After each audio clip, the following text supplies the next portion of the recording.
This is Tour of the Town, where I take you with me to different places and experiences.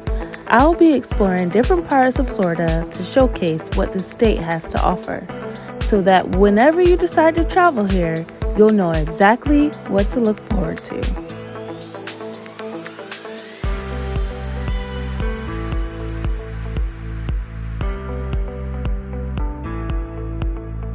So this tour of the town was actually filmed in November of 2020. I had the amazing experience of going to the Butterfly Rainforest at the Florida Museum of Natural History.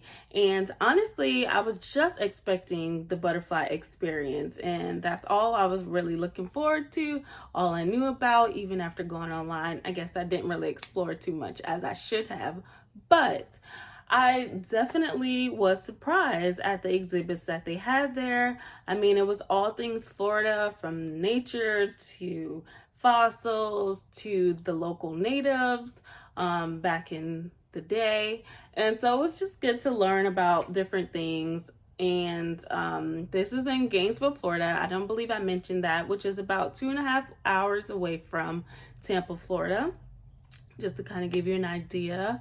But I mean, they definitely it definitely was a good experience. So for parking was free. I believe that they usually have an attendant there and there would be some kind of charge for parking, but that wasn't my experience. Also, we had to wear a mask the whole time that we were in there. And even though that the butterfly rainforest was outside, it was netted and it was kind of close quarters. So best practice was to wear the mask, and it was a requirement. So let me clear that up. It was a requirement for us to wear a mask, and it also was a good just idea for us. But then let's see. Okay, they do have Florida discount.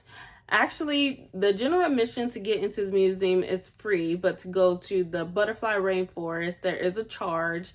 If you're not a Florida resident, it's $14. If you are a Florida resident, then it's $12, and that is for adult prices. There is also another paid exhibit there, but we did not explore that. And if I'm not mistaken, it has to do something with a mega whale, mega shark, something of that nature, but we didn't go see that. We were just there for the butterflies, and that was awesome. It was really cool to have them flying around and almost touching you and just seeing them just play together. It was cool. It was really cool, and I'm so glad that we actually went. I mean, I know 2.5 hours is a lot just for some butterflies, but I mean, it was my mom's birthday, so I was like, sacrifices have to be made. So you guys will see the footage coming up soon, and I hope you guys check it out for yourself. I would definitely recommend going there, and I would definitely go there back myself, especially if somebody was driving. And I hope you enjoy the video.